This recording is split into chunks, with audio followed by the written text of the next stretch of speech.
Good afternoon, everyone, and welcome to Tea with Ann Marie, TGIF to you all out there. I hope you had an amazing week. I'm not sure about you, but as usual, mine was nonstop, zoomed out. I need a vacation from Zoom. I'm sure many of you can relate, but it is what it is, and it's the climate that we're in. So we're going to get started with our broadcast today. Another episode of Tea with Ann Marie, where we are spilling the tea on all things business, politics, community news, and more. I have two very amazing ladies with me, two of my friends, very special guests that we're going to welcome. We have Miss Pam Keith, who is candidate for U.S. Congress. I can't wait to hear about her and all the amazing things she's doing in the community. And we have Miss Tonya Davis Johnson, who is the director of the Office of Equal Business Opportunity for Palm Beach County, who's going to give us the tea on what's happening with businesses in Palm Beach County, particularly with her organization. So let's welcome Ms. Tonya Davis Johnson and Ms. Pam Keith to the show. Good afternoon. Hello, Thank you. everyone. Hello. I am so happy to have you ladies. Hello, welcome. Hello. Hello. I'm sure we are feeling the same things that you are. We are zoomed out, but it is what it is. Yes, ma'am. Absolutely. So what I'm going to do for our audience who may not know you ladies, first I'm going to start with you, Tonya, to introduce yourself. Tell us, who you are. You're so much more than, being with the Office of Equal Business Opportunity. You're a former elected official yourself, so I'm sure you're going to be able to help spill the tea on some of that as it relates to politics. Been involved in so many community activities we share. We've both been president of Growth for Women and so much more. So you tell us about who you are, and then we'll have Pam introduce herself as well. Sure. Thank you so much, Ann Marie, for asking me to join you today. It's certainly my pleasure, and it's even more of a pleasure to be joined by Pam Keith. So I am Tonya Davis Johnson, Director of the Office of Equal Business Opportunity. As she said, I am a former elected official for one of the best cities in Palm Beach County, the city of Riviera Beach, and I'm still very active behind the scenes, watching and paying attention to what's going on in the city as it relates to budget, staffing, and how we're handling COVID. But I am a 34-year government employee, been employed by the Palm Beach County Board of County Commissioners since 1986. And Wow. I'm just busy. I'm currently working with the Southside Coalition of Riviera Beach on Concerned Mothers, which is an organization that proudly took back the park from unsavory activities, and they have been working tirelessly. So it was certainly my pleasure to join them. I am now serving as their assistant secretary, and we recently were awarded the Healthier Neighbors Grant for a program called Living for the Weekend. And so, there's just so much going on besides the Office of Equal Business Opportunity work, which I can tell you we are just busy, and there's so much going on because we've had to switch to the new normal. And while we're not open to receiving clients, we are receiving you virtually and we are receiving you by telephone. We are still certifying. There's so much that I can tell you, but about me, wife, mother, Mima, a community activist, and just Auntie. all around person concerned, auntie, you name it, I am it. And just excited to be able to contribute to the positive things that happen in my community. Absolutely. And you have done that so well over the years, and we're going to dive into that shortly. Pam Keith, oh my God, who I met initially through Leadership Palm Beach County Yes. in That was a long time. 2011. That was a long time ago. Yeah, that was actually, we met in 2010 because we finished the program in 2011. So 2010 is when we met. So it's been 10 years. And let me tell you, you are a force, ma'am. Most people already know you, but for those who don't, Pam Keith, yes. Well, good afternoon, Ann Marie. Thank you so much for having me. I am running to represent this area in Florida's 18th Congressional District in Washington, and as the spokesperson and the champion for the issues that really affect our community. But I also see myself as a person that is representing broader coalitions of communities. Obviously, I represent Black women and women in general. I represent veterans. I represent environmentalists and people who really care about environmental stewardship. I represent people who care about international relations and repairing our relationship with our allies. They don't know who we are anymore, and we got to reassert that America is good if we're ever going to assert that America is great. And so I I am a lawyer by trade, and I feel called to be at the table when we start to rewrite these laws that we're going to be rewriting in January to address systemic racism up, down, and sideways in our society. We need people at the table who cannot just understand where those choices were made in terms of policy, but also how those choices affected communities of color in particular, and poor communities generally, actually, but poor communities of color in particular. So that's why I'm so excited about the opportunity. It's a mad time to be in politics, but I was paid for precisely this kind of time. Absolutely. Well, thank you, and thank you for all you do. Thank you for being brave, because it takes a lot of courage to run for public office, number one, but you're running in what is considered a purple district. So it's heavily both Democrat and Republican. It's one of those toss-up districts, and it stretches beyond just Palm Beach County. You're going into Martin and St. Lucie County as well. So we'll dive into that a little bit more. But I just wanted to definitely say, thank you for your braveness and your courage for even, putting yourself out there on multiple occasions and really not giving up. And that's the type of leadership we need, someone who's just not going to throw in a towel, the first time around. So thank you for staying the course. Hey, you know what? Every time I get frustrated, or every time I think it takes a lot of courage, I think about the shoulders upon which I stand. You know, Harriet did it, Shirley did it, Malcolm did it, John Lewis did it, and they did it with a whole lot less and much more difficult times at far greater risk. So, what I'm doing is pales in comparison to the sacrifices that they made for us and for our future. And we got to do at least that much for the future of our children. Absolutely. So we're going to start with spilling the tea on business. And absolutely. It's an interesting time for businesses and small businesses in America, particularly in Florida, particularly in Palm Beach County. Yes. So, it's one of those times where I'm a business owner, and, I remember when this COVID-19 thing first really started hitting in, February, and then really in March when it started taking its toll on us in the United States. And I remember for a split moment, I kind of got, and I remember the exact day. It was April 5th or 6th, one of those days. And it was because I bank with Wells Fargo, which I've expanded beyond that now. I bank Black, and I bank with a couple other banks now because I just learned my lesson from that situation. And I remember going on to try to apply for PPP, and the site was shut down within hours. And it was like, well, you could only get PPP from the bank that you bank with. And no one would call, no one would email, no one would anything. Even local people could not help you. And I remember getting so discouraged initially because I was like, well, I have employees, I have offices, I have all this overhead, and they have families, and I'm just like, oh my God, what am I gonna do? And for a moment, and I said, okay, snap out of it, snap.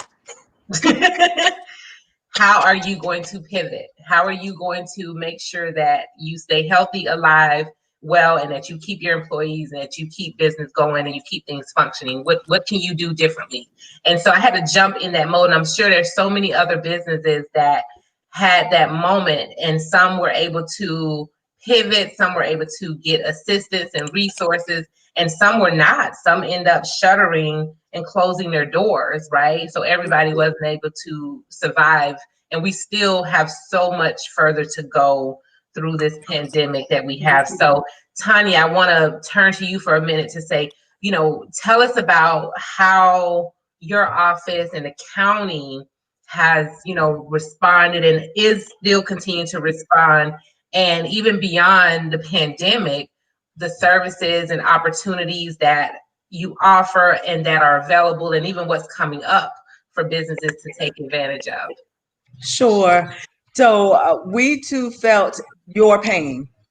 And, we immediately, when the PPP was announced, we talked to the major bankers and we said, hey, listen, you are shutting out the small businesses, the very businesses that you say that this is to assist.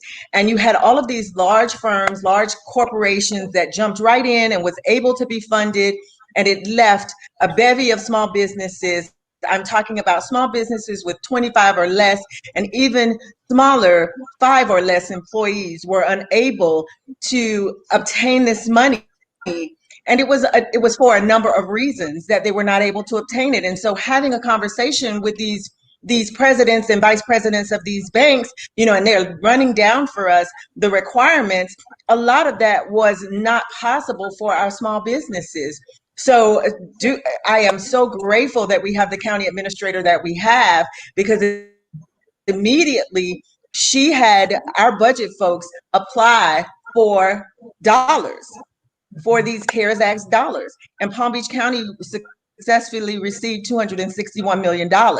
So, okay, she says, well, we've got this money.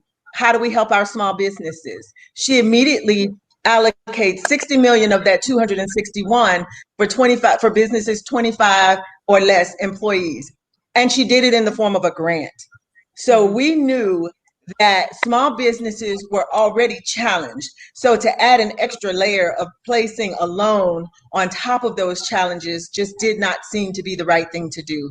So she put in place a grant program that allowed these businesses, and we got some pushback because people that did receive PPP wanted to be able to also get the grant. And so we didn't want to push out those individuals that really needed the help with others who had already received the PPP. So we did get a little bit of flack and pushback from that. But we saw, when I tell you that 90% of the businesses that were funded had 5 or less employees, and your income, what we did was we took a look at 6 months of expenses. And that was how it was determined, your grant amount, because the grant was up to $25,000. And so you had some businesses that received the maximum, but then you had some that received the amount that was commensurate with their expenses. And so we put that in place. We had about 5,000 businesses that applied for those dollars. And we ended up with, out of that almost 5,000, we had about 2,100 people who just failed to submit the application. And how do you miss an opportunity for a grant? They just fail to complete the application and hit the submit button. Right? So that was heartbreaking for us, of course, but we had to keep moving, and we had to move forward with those businesses that followed through. And it was your tax returns, showing us that you were registered, showing us that you had a business tax receipt. Ta-da! Yeah. And so it was a challenge for some businesses, because you won't believe the number of businesses that are operating without having the proper documentation. And so that prevented some of those businesses from receiving the dollars. But then the tax collector stepped in and said, hey, I will process these business tax receipts so that these folks can get this money. So it was, where every time that we ran into a challenge, there was a solution, because we understood the need to support these businesses. And so on our website now, there is a full listing of all of the businesses that we've helped. And our grant was for businesses that were directly impacted by the executive orders that were produced by the state or by the county. So we then had the challenge of, hey, I was closed because of COVID, but you were not directly impacted as a result of the order. So we had to go through and explain that. And there were some folks that were not eligible for the grant.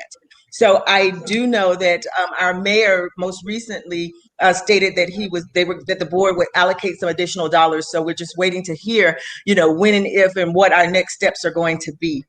So we have the grant out there. We're trying to, jumpstart or at least sustain some of these businesses to keep them from going under, so that they can keep their employees. And when you're talking about 5 or less, that's 5 households that we are now dealing with.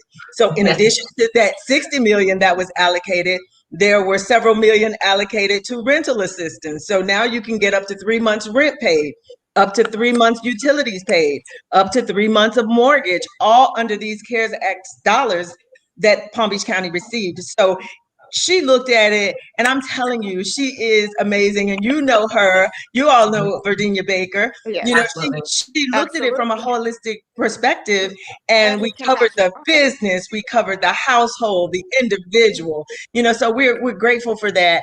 And so that's what we're doing with our CARES dollars. And then the Office of Equal Business Opportunity, we are still open for business, just open for business in our new normal. We're still certifying businesses to do business with Palm Beach County. And in this pandemic, there is a need for goods and services. And so it's important for you to certify with us so that, number one, that we have the MWBE program that was implemented in 2019.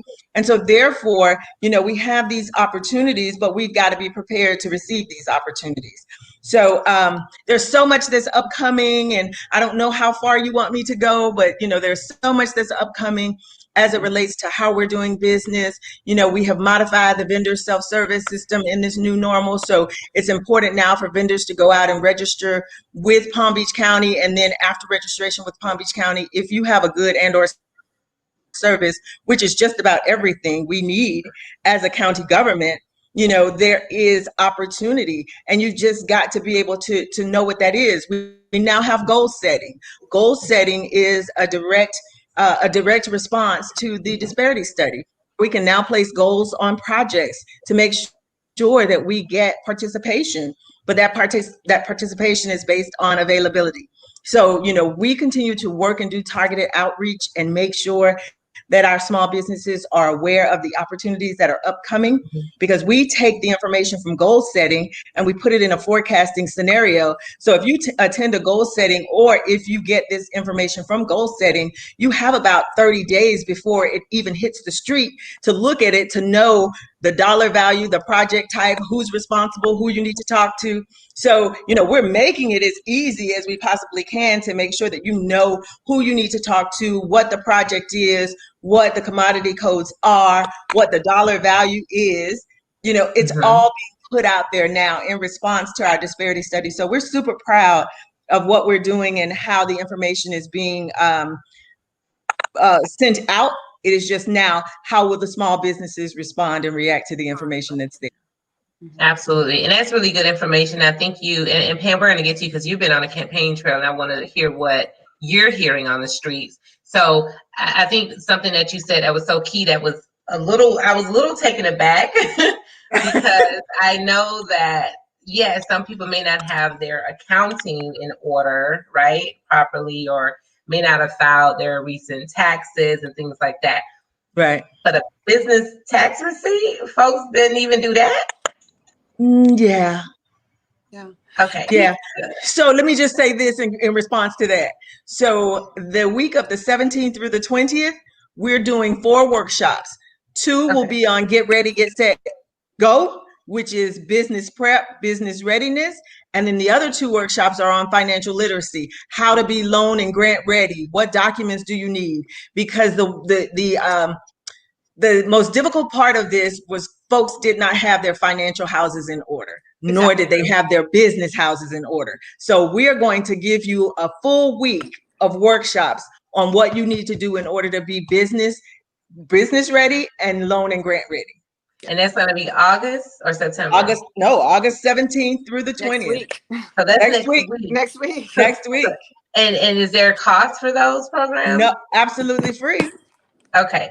So all my listeners, and you guys got to share this information, right? That's why we do these videos. That's why we bring these amazing guests on here to educate our community on what's available. So all my business owners out there that's in Palm Beach County, here are free workshops for you to attend so that you are ready. This is so we're never prepared for a crisis, right? Right. But when a crisis happens, we have to make sure our house is in order for that crisis. And so I encourage everyone to be sure to, and someone just asked, how do they sign up? So we're going to get to that in a second.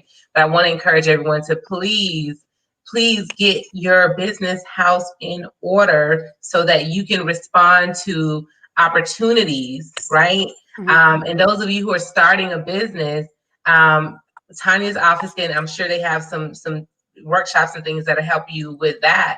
So when you're starting a business, you want to put everything in place from the beginning the right way. And trust me, I learned this myself being in business for 15 years. Initially, when I started, it was all in my head. Exactly. Get it out your head and on paper. Exactly. So, Tonya, before we tell everyone where to find this information, Pam, what are you hearing on the ground from businesses as you're out there on the campaigns? Well, I mean, you're not out there physically in Right. some cases, but you know. That's a great question, Ann Marie. And I think we need to kind of go back to a more macroscopic understanding of what's going on here. Okay. In our lives in America's culture, there has always been a stratification of businesses and how people interact. And some people who are in the know all the time, some people who are never in the know. Some people are almost a subculture of small business. And communities of color, we have mom and pop small businesses that actually do a lot of business, but they do it in a really old school kind of way. I mean, maybe you're running Sonny's Barbecue out of your kitchen or your backyard, or you've got a car repair shop, and you're just bringing your talent to the community, and the transaction is really quite simple. You might have a credit cards, whatever. You pay your taxes, but you don't really start to think about a business plan. The reason you don't necessarily go to a bank for a bank loan to expand is because most banks don't value what you do and who you are. The only measure that they're going to decide whether you're credit worthy is how much wealth you already have. So if you don't have a lot of wealth, that world is not the world for you. And this is true in multiple ways, not just in business. It's also true in just regular banking. The overwhelming majority of people who do not have any kind of checking account or banking account are people of color. Right? Because they can find a way to be in a cash live world, but it really cuts down so much of what they can do. And so what we're learning, coronavirus has done so much to expose societal fissures, where the gaps are, where the holes are, where the differences are, because it just put into the limelight how we maneuver. It put in the limelight how much banks prefer and give preferential attention to those who have the biggest amount of assets in their bank. So if you're wondering how huge companies that didn't even actually need the PPP got it first, it's because they got the news first from the banking CEO. And the CEO was like, hey, if I give this bank CEO inside track on getting that PPP money, then that person's going to maintain and favor their relationship with me. It became a business transaction between the bank and the CEO looking for this PPP money, which is 180 of what the intention of Congress was, right? The intention of Congress was to find an easy way to get money into the hands of the biggest number of people. And they figured that since so many people have bank accounts, then going through the banks would be the easiest way. The problem they didn't factor in is the priorities of the banks. When the values of the banks don't align with the intention of Congress, you got a problem. And that's precisely what we saw. We saw that the haves got more, the have-nots got nothing, and that's reflective of the priorities of the banks in the first place. So we need to rethink banking generally. Because what we did with banking in America was say, hey, this is a capitalistic enterprise. Let the market decide, right? But everything about our culture favors some things, disfavors other things. So we may need an alternative to Wells Fargo or Bank of America for certain kinds of businesses, because they're always going to be disfavored in those environments. Maybe we need a federal system or some kind of system that's specifically for small startup, community-based business that uses different criteria and makes it easier to understand, where their staff is trained precisely to grow financial literacy in their customer base. Because if you didn't know about your banking receipts and you bank with Wells Fargo, well, Wells Fargo ain't serving you right. Yeah. If you don't know how to get a loan for your small business, then Bank of America ain't serving you right. And that I think that's the bigger picture that I want to get across, is that we ended up just throwing money into the wind for people with open arms, because they have always been given that kind of access. It's true with contracts and getting municipal contracts, being suppliers on state and federal government contracts. Like, all of that is about access and knowledge and preparation. And it's communities of color that have always been pushed out of that access and pushed out of that knowledge that always only get the crumbs. And so I think we need a bigger, more systemic look at whether our banking system really serves small startup businesses, community-based businesses, the way they need to be served. And if they don't, then we need to think of something else. Because let's be honest, in the future, far more Americans are going to be self-employed, gig working, project-based, consultant-based, and far fewer Americans are going to be in the traditional 9-to-5 with the company taking care of you. That model is getting smaller, and that entrepreneurial kind of, make your own thing, do your app out of your garage, that's going to be a bigger portion of our economic base. And so we need to start thinking strategically about how to get there. Well, yeah, and I think it already is, Pam. I mean, it's. I think this pandemic has actually shown that in so many ways, and thank goodness. And I, give a shout out to the community banks, because community banks really, and community banks and online banks, right, that are non-traditional banks like Cabbage Lending, PayPal, and several other payment gateways who stepped in and said, we can serve as a bank, we can serve in that capacity. They actually helped and stepped in and helped a lot of small businesses get access to PPP when they weren't able to get it from, because we got our PPP from Cabbage Lending. Right. Who knew, right? But there are a lot of people that don't know about Cabbage Lending. They don't know about, I didn't know about it. The only thing I know about PayPal is that's how I pay for like concert tickets or something like that. Like, I didn't know. There's so much we don't know, and it's hard to figure out.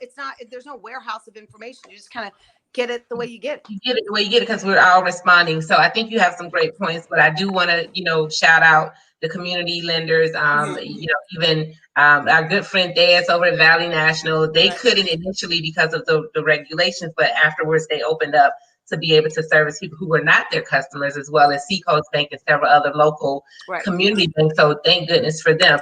Tonya, real quick, how does one find out about the upcoming events, how to get certified, and the various efforts of your office? Visit our website at www.pbcgov.org. Okay, pbcgov.org. pbcgov.org. All right, I'm going to put this in the comments.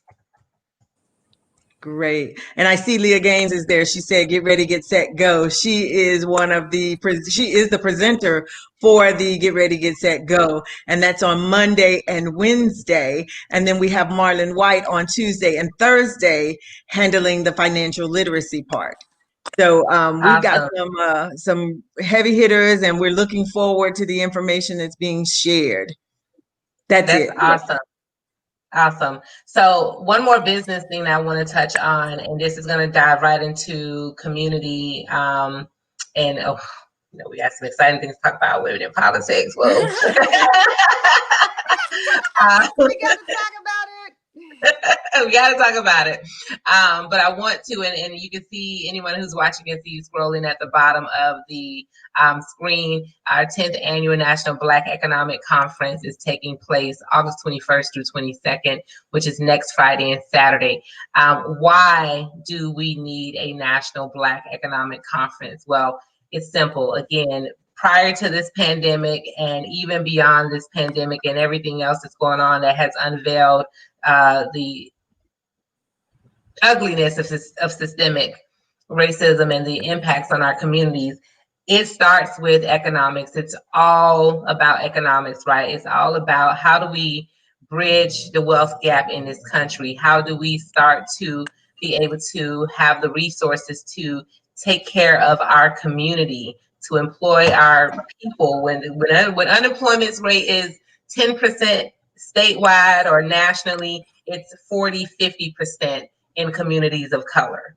And if we're not able to create businesses, create jobs, purchase home, we lose a lot of, every time there's a economic downturn, communities of colors are the first one to lose homes. So when we lose our homes, right? Yep. Wealth goes down. Everything goes down. To acquire anything in the future disappears.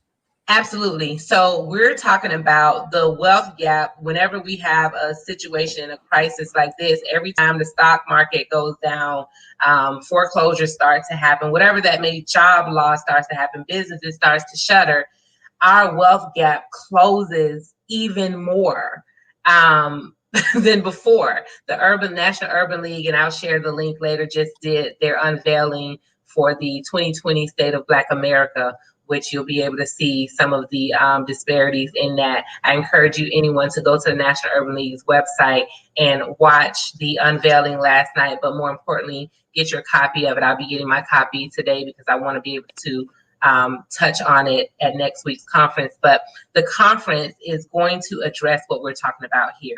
So how do you build wealth?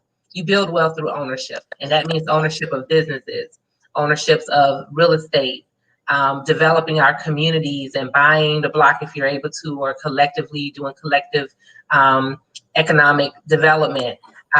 It's owning, shares of stocks and bonds. It's estate planning. It's setting up family LLCs and family investments. It's setting up investment clubs.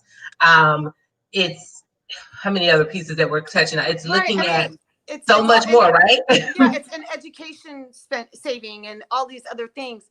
It's so intersectional. I mean, in terms of how communities of color function in our society.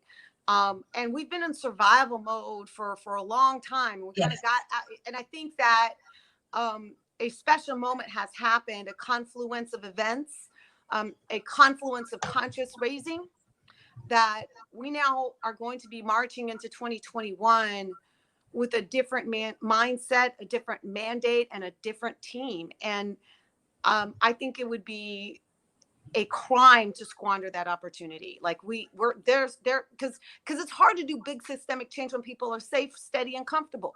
People don't like change. They don't like change. No. So if they're feeling like they're doing okay, even if they can't, because especially if they can't envision what's better than okay, right? Like as long as they're okay, they're cool. They can't envision doing extremely well, so they're not going to trade okay for any kind of risk. But now everybody's destabilized, right? Everything's in upheaval, and that is an environment in which you can make big systemic change. Absolutely. Yeah. So we're doing this conference, Pam and Tonya, because we want to address the changes that we can do for ourselves. I as much as I love being involved in government, right? It starts with us. It starts with us, Absolutely. And so I actually invite you all. I know Tanya's going to already be involved. I invite you guys to definitely attend, share. We have 30 plus national and international thought leaders. We're addressing everything from, again, investments to what are the growth industries. If, for people who are either starting or looking to scale and grow their business, what industry should you be focused on right now? Is it technology? Is it cannabis? Is it, healthcare, manufacturing? This is going to be huge. We're talking about bringing a lot of that back. We got to bring manufacturing back to America, right? Transportation. When you talk about infrastructure, transportation, whether it's rail, roadways, airports, huge economic opportunity in transportation, and healthcare is never going away, especially with dealing with right now. So we want to look at the growth industries. We want to look at home ownership and how do you build equity through home ownership. We want to look at real estate development and investments, and going global. We can no longer think about just being in our borders, right? We have to be able to think about doing business and investing and creating relationships beyond our borders. And so we have some amazing speakers, global speakers that will be joining us to talk about that. So lots of information. I'm going to put this promo out there real quick, where you can register for just $30 a day, or $60 for both days. And this is with the promo code you have to use. For one day, buy Black 30, and for both days, buy Black 60, right? So you got to register like this weekend. But it's going to be amazing, guys. I'll post the flyers. You can visit National Black Business, nationalblackeconomicconference.com. That's nationalblackeconomicconference.com. So I don't know if you ladies want to add anything to that before we jump into what I'm so excited to talk about. So let me add one thing. On the website for my office, under vendors, there's a waiver list. And so our departments, after we do our goal setting evaluation to determine availability and participation, if there are no minority or small businesses available to provide the work, my office has to issue a waiver. But that waiver is very interesting. Let me tell you what's in the waiver listing. It's a full explanation of all the services, projects, programs, goods that we have purchased that there was no SMWBE participation. This waiver list, in my mind, is the roadmap to creating a business in this new normal.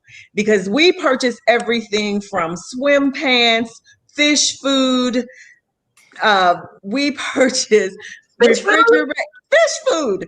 We purchase refrigerators, washer dryers, because we have fire stations that we have to retrofit. We have all of these items that are needed, but there is no one certified in my database that I can pull for the availability. So we're using that as our targeted outreach for, if you're thinking about a business in this environment, you need to go in there and look at that waiver list. And we're going to roll out a few sessions on how to view that waiver list, what we're looking for, because when you see it, when you see the services that we are looking for and there is no availability, then there's your roadmap right there. Yep. It is. And so we're talking about increasing small business participation and utilization in this environment. That is the first step. Yeah. And Palm Beach County is not the end all, but if you are a Palm Beach County business and you're saying, hey, there's no real opportunity for me, let's take a look at that. Let's have a discussion. And then the next move is yours. Right. Yeah. Yeah. And I'll just add to that. That is so profound, Tonya. It's simple. It's simple, hard. But it's hard. So when I used to teach at the college, Palm Beach State College, I used to teach business there. What I would tell my business students is you have to look around you for the opportunities, and then you have to dive a little bit deeper and go beyond. You got to read, you got to research and see where is the next opportunity, because I think what often happens, and I'm sure you can attest to this, Pam and Tonya, we're so used to looking at the businesses that we're familiar with, and everybody wants to start that same business. Yes. Right. Instead of saying, okay, this is great, y'all doing good out here, because like even folks, great, you want to start a marketing company, wonderful.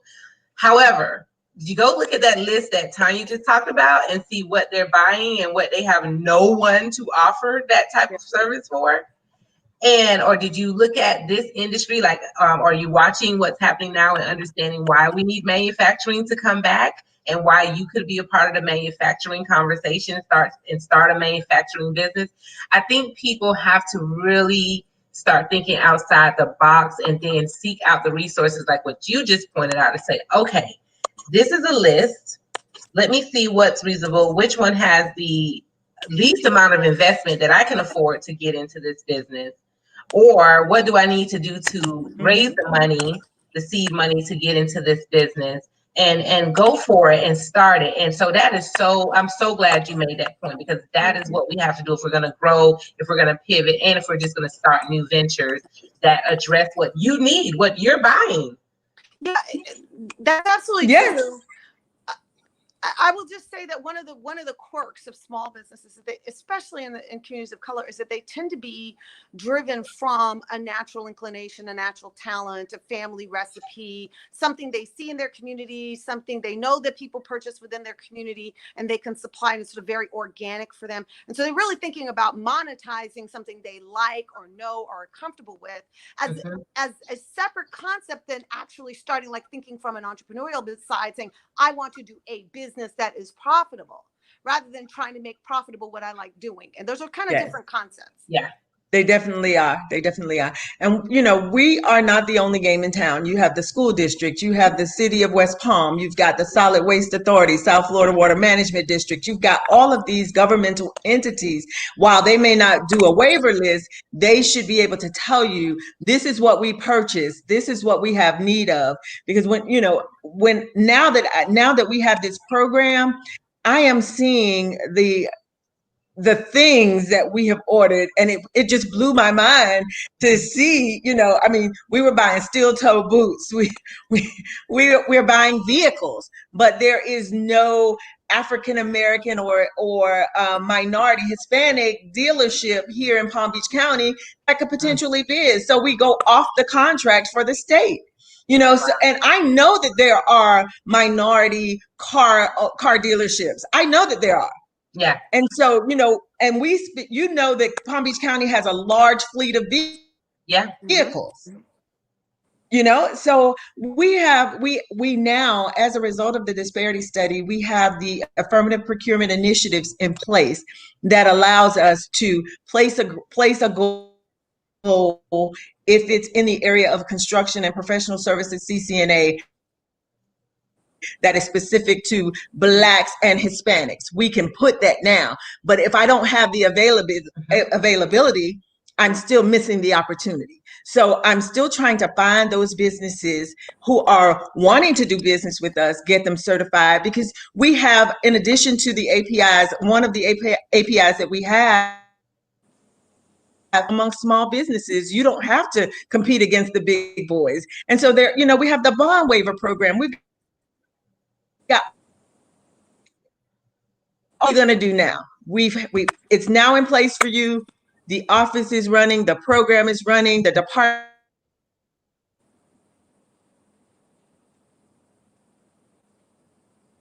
I think Departments are understanding, and even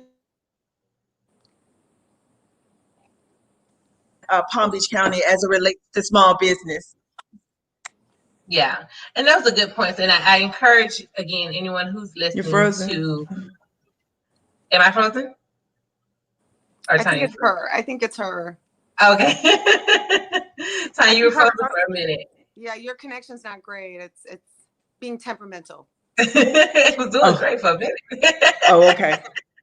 It's temperamental. Bless its heart. I think you're back now. But no, those are good points, and I definitely want to not be the devil, but we want to make sure that good deal. You're good now. Okay. So there's just so much to talk about. Mm-hmm. Yeah, it is, and we're gonna have to do a follow-up session on this, Tonya, because there is a lot to talk about, especially when it comes to government contracting. And at the conference, we'll be highlighting. We have a panel just about scaling your business through government contracts. So those who are listening to this, register for the conference, because we'll have people representing multiple agencies, large and small agencies, municipalities, etc., at this conference. So you want to do that. So ladies, what? Kamala Harris. Yes. Vice President pick. What are your thoughts? I know I'm elated, but I want to hear your thoughts.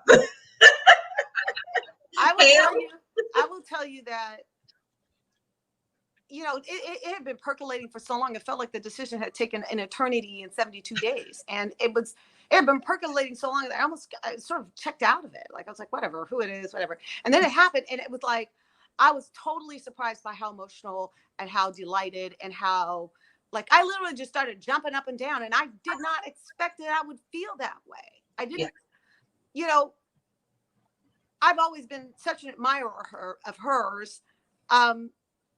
But I guess I just didn't know what I would feel until I felt it, right? Like, I guess that's kind of the experience. And as a woman in politics, I'm going to tell you why it hit me so much harder than I had anticipated, which is that as a Black woman in politics, there are two things that kind of go hand in hand. Number one, you deal with what I call the viability vortex. The viability vortex is when even folks in your own community who think you're great don't think you're a good political investment, because they need to see the party machinery supporting you in order to believe that you can win. And the party machinery won't support you until they see that you're getting the money from the people in your community and elsewhere to be viable. So you don't get the money until you get the endorsement. You don't get the endorsement until you get the money, and you swirl in this viability vortex. And it's very difficult for Black women to break through that, no matter how talented they are. And what the party machineries and endorsers out there tell you is, yeah, we're very aware of how much harder it is for you to raise money. We're very aware of how the kinds of biases you have to deal with. And we've done focus groups on it. We've done case studies. We've hired consultants. But the place that they haven't yet gone is, and we're going to modify our process and our criterion to take that into consideration. That they're not there yet. But the other thing that's really true about politics, and I'm sure you ran across this, both of you may have, is that in our politics, there is no way to be wrong as a white man, and there's no way to be right as a Black woman. Every Black woman is wrong in some. There's never been one in any level of power or politics that has not been criticized for the way she is a Black woman, let alone the way that she's a leader or a thought leader or a prosecutor or a judge or whatever, right? The way that she's a Black woman is the improper way to be a Black woman, when there is no standard way to be a white man. Like, there just isn't one, right? And so when I started to see immediately these hatchets coming after her because of she's biracial, or because she's married to somebody who's, she's in an interracial marriage, because she's a prosecutor, she's, whatever. I kept thinking to myself, like, well, if it was Val Demings, they would have said something was improper about her. If it was Ann Marie Sorrell, something wasn't right with her. If it's Pam Keith, there's definitely something not right with her, because those comments are made by people who just don't believe Black women belong in power, period. Yeah. And so no matter what that person brings to the table, they're going to get the feedback that they need to moderate, modify, change, or just not aspire, not be as ambitious, because they're not quite, and that moment was a moment when the soon to be most powerful man in the world looked at a Black woman and said, you're exactly what you need to be. You don't need to be anything different than what you are. It is the ultimate validation. Wow. And it's the validation that we all know that we hardly ever get, seek quietly, but can function without. But to see it happen on such a big stage in such a declarative way was like this watershed moment of relief for me. That's, I guess, the best way I could say it. Wow. Wow. I would agree. I would agree. And my position has been, what does all of that have to do with her ability to lead? We have so much noise that's being put into this discussion, and none of that has anything to do with her ability to lead. And you see that on so many levels in your local races. Either you are too strong, you are too vocal, you're not vocal enough, you're not moving in the direction in which the majority believes that you should move. I having had my own experience in it, I'm at this point right now. Let's get past divide and conquering. We have a job to do in November, and we need to do that. And we need to silence the chatter and the noise about who she's married to, who she's sleeping with, what her national origin is. The reality of it is, she is a Black woman. And we cannot afford to allow everything that is now surfacing to defeat the agenda. We have an agenda, and we need to move forward in it. And we cannot allow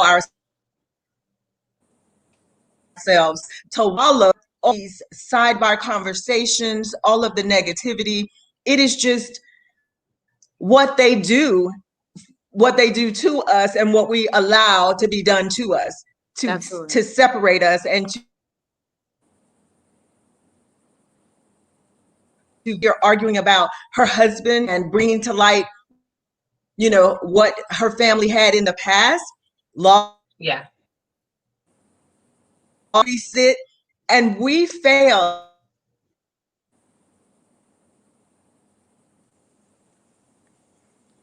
to realize that it's all to keep our eyes on the prize and do what we need to do in November. We're going to have more of the same. And trust me,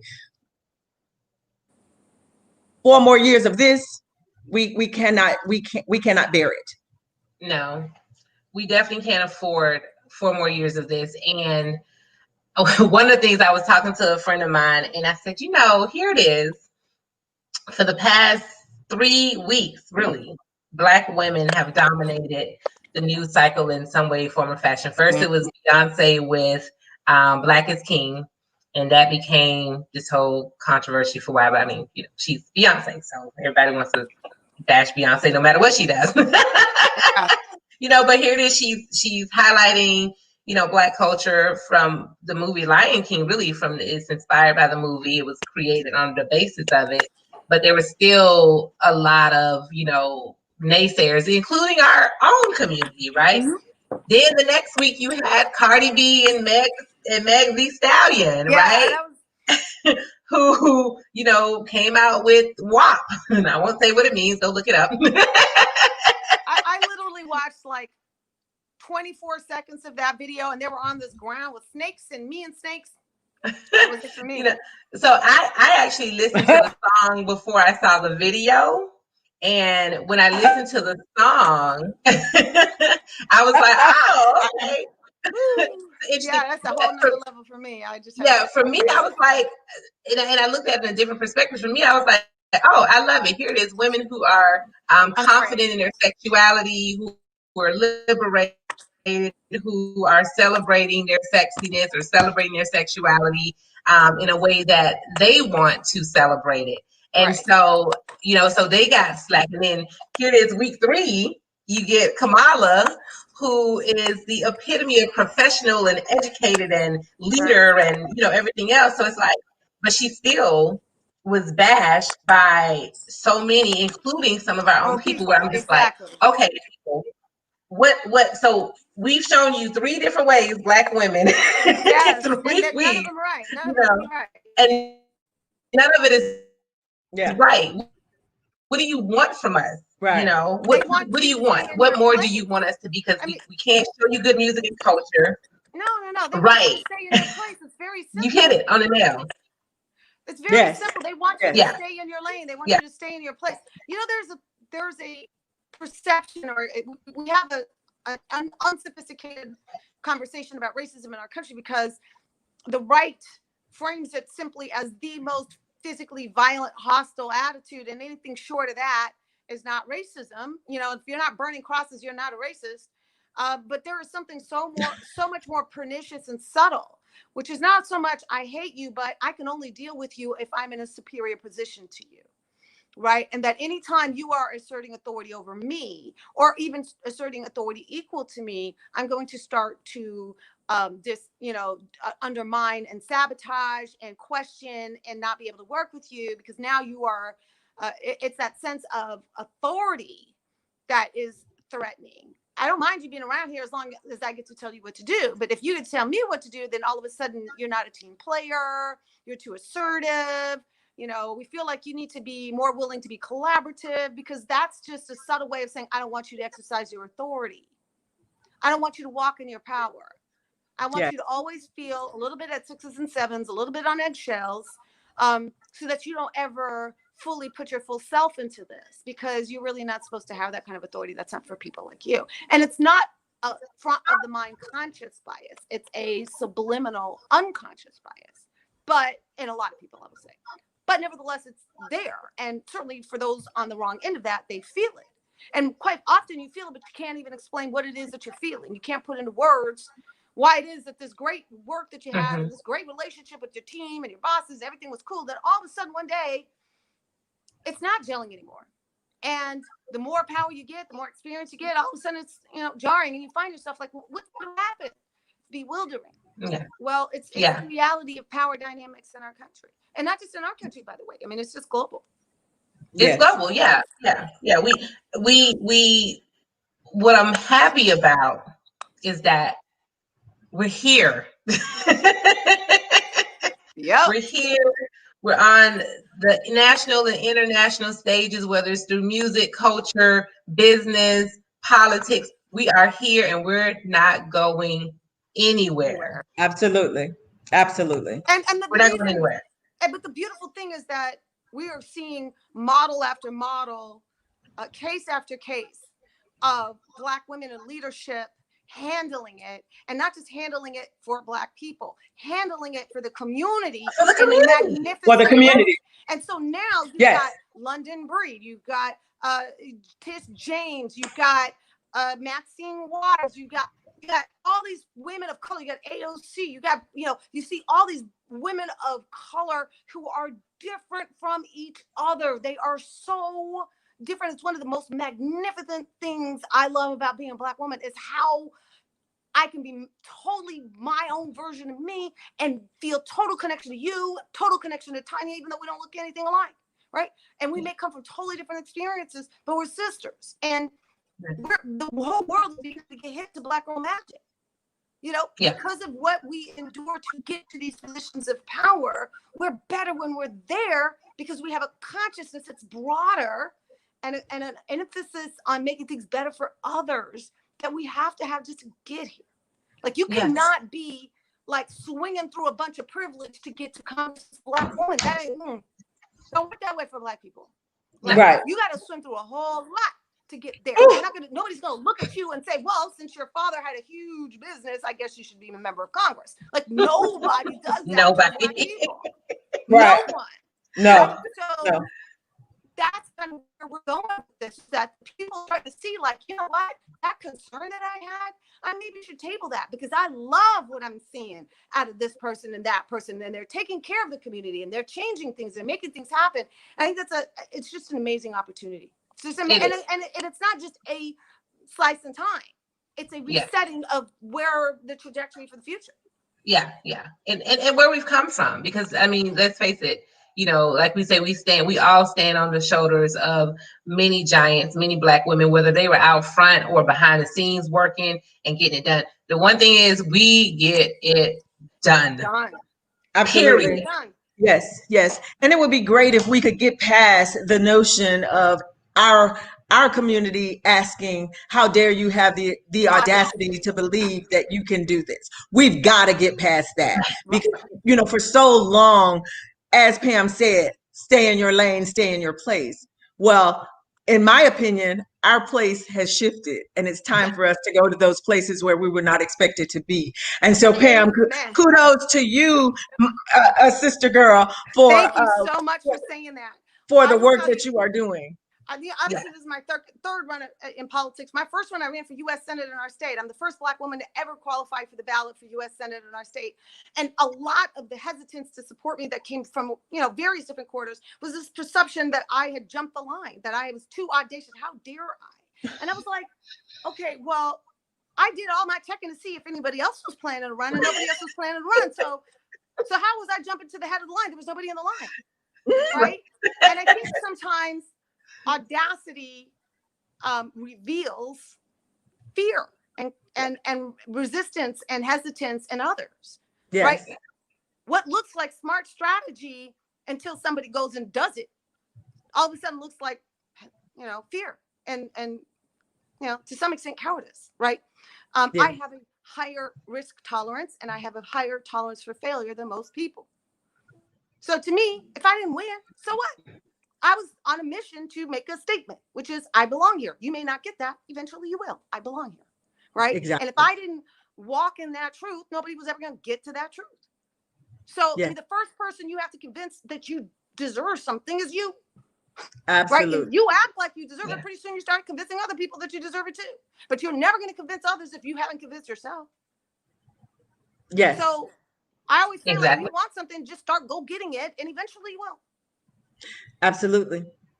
And, I remembered meeting a woman when they I think it was called Go Run, that was started in Orlando. Mm-hmm. And I went I traveled to, I think it was Milwaukee, and for my sessions, and meeting the women who were just willing to step out and take a chance on themselves was all the motivation that I needed to run. And I met an alderwoman, Malali Coggs, out of Milwaukee, and she is doing major things in Milwaukee, but her position was this: we have to do it for ourselves, to benefit our families, which are ultimately connected and tied to our communities. And sometimes your community is not going to respond to you or love you back, but you still have to push forward. You may not win your first race, you may not win your second, but you persevere and you become relentless in your quest. And that's what we have to tell all women who are running, who are seeking to run, who are thinking that they have a notion or an inkling that they want to serve. But do know that it is not for the faint at heart. Mm-hmm. It is not for those of us who would cower and whimper away. Mm-hmm. You just have to stand your ground and fight. And even if you have to fight in the background until you can resurface, you do just that. Because the work, whether you are out front or behind the scenes, is still the work. Absolutely. I think we lost Pam for a second. We'll have to bring her back on to close out. But no, you're absolutely right. And I think that's a great takeaway for anyone out there who's listening, any woman of color, any girl that's out there that's listening. There are a couple of words that I live by. Audacious is one of them. Since college, I've been called the audacious one. Right? My tattoo I got of a lioness is about audacious and being courageous and bold. And sorry about that. Welcome back. Thank you. I live by that. No problem. Looks like our connection up here. One of them, and being able to let your light shine, no matter what, who has to. We have to continue to let our light shine and not let others dim our light because they're uncomfortable. Yeah. Our deepest fears. Right. Exactly. Like step out, be bold, be audacious. How dare anyone to tell you not to step out for you? Right. And not to step out for what you believe in. Because if you believe you're making a difference in your community and that's what you want to do, I think for a lot of us, it's not about power. It's about service. It's about service. We're looking to help others. We're looking to move others forward. We're looking to help address different disparities in our communities and make it better for everybody. Because when we know this in history, when Black people have fought for whatever in this country, it's lifted other people, other minority groups, women, LGBTQ, others, immigrants. I'm an immigrant. Listen, we are all something. We are all something. Right. But I'm here and able to do this because of history. Yeah. I mean, but you say something so important, which is that we have to speak more boldly about a different paradigm of what it means to be an American. Because what has happened is the right has co-opted this notion of this white male dominated 2 parents, 2 kids, picket fence, Protestant life as the only acceptable way to be an American, and everybody else is somehow some lesser flavor of American or not American at all. And that is so contrary to the entire existence of the United States, because the only reason this place exists as a country is because people left, fled other countries that demanded conformity. And they wanted someplace where they did not have to deal with conformity. They wanted to do their own thing. So the more your own thing you are doing, the more patriotic you are being, the more American you actually are, right? The most American thing you can be is a person who is expressing their own religion their own way, living by their own values, being able to interact with others and accepting others as they are, and using their gifts and talents to the maximum because of the freedoms allowed to you in being an American and protected under the Constitution. If you are doing those things, then you are the height of American. None of that requires your skin to be a certain tone. Doesn't require you to be born a certain place or to worship a certain religion, to love a certain way. None of that is part of being an American. None of it.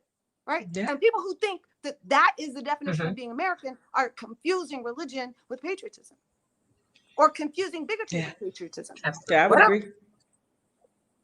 Yeah, I would agree. So, ladies, I want Absolutely. to be mindful of all of our time. What are let's how do we wrap this up? What are your closing thoughts, and how does our audience connect with you? So, Tonya, you want to start? Yeah, go ahead. Sure. So let me share with you that on August 31st, which is a Monday, Palm Beach County, the Palm Beach County Office of Equal Business Opportunity is certainly celebrating and recognizing Black Business Month for August. And on the 31st of August, we are inviting you to join us at the drive-through.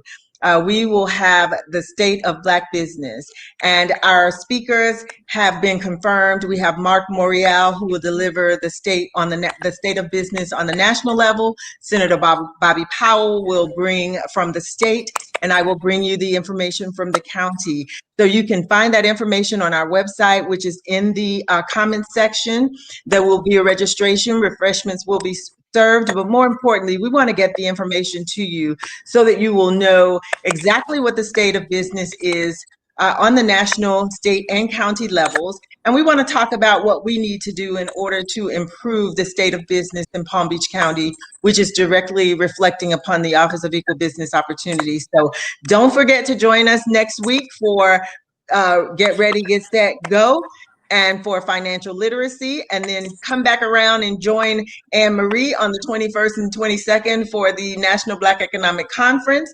And then to end it all for the month of August, join us at the drive-in. That information can be found at pbcgov.org. Thank you so much for allowing me to join you. Pam Keith, you are amazing, and I look forward to working with you. Me too. And Thank Ann you Marie, so much. absolutely. Thank you, Ann Marie, for hosting this event and allowing us to share information. We spilled the tea on business, politics, and community news. So thank you for this. Amen. Thank you, Pam. You any closing remarks? I first I got a shout out to my Savar, Kamala Harris, the next Vice President of the United States of America.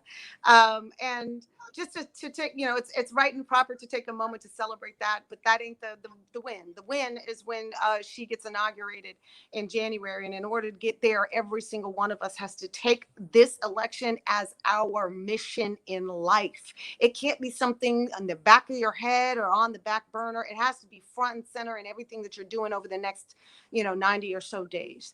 Everybody has to vote. And somebody in your life may not be thinking about voting, may not be registered to vote, may think they can't vote and actually can and haven't done the research, so make it your personal mission to make everybody in your circle vote ready with a plan and a strategy as to how they're going to execute that. And that may be a little bit changing depending on how the news goes. But at any event, if you gonna crawl over grass to get the latest sneakers or to get into a university or to get the mortgage on your house, and you can do what you need to do to get to the ballot box.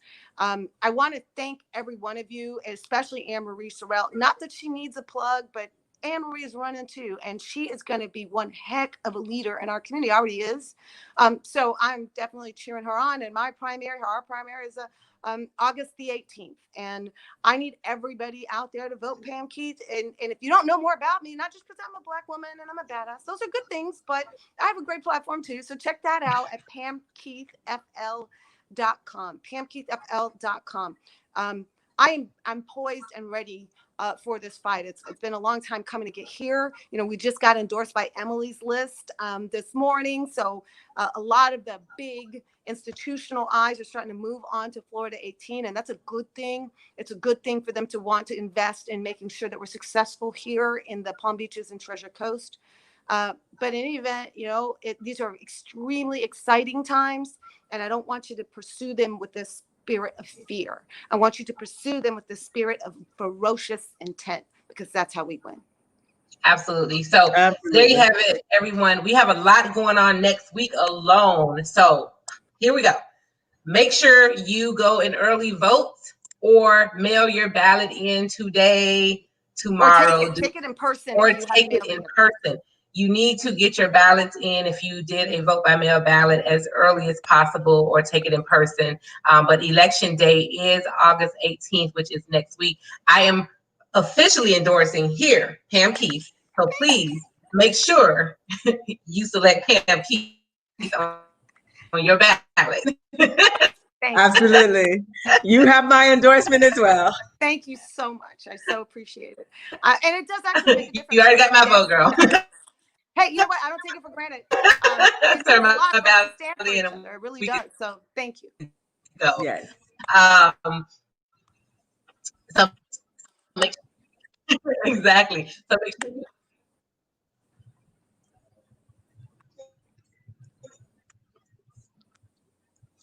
they have it. No, you're welcome. You're welcome. I know you're going to work hard. Right. Thank you. Thank you.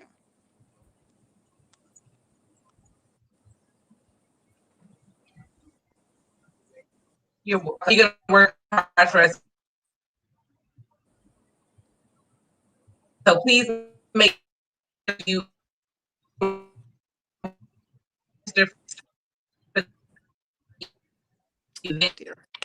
I think you've frozen. You've frozen. Viral events, so they definitely need volunteers to come out and help with that if you are available. Other than that, guys, thank you for being with me, ladies. We have definitely spilled the tea on business, politics, community news, and more. Make sure you get out and vote. Go support Kamala, and I'll be dropping my information. So save the date. September 2nd is the official launch of my campaign for Palm Beach Soil and Water Conservation District Seat 2. So September 2nd for Seat 2. Okay.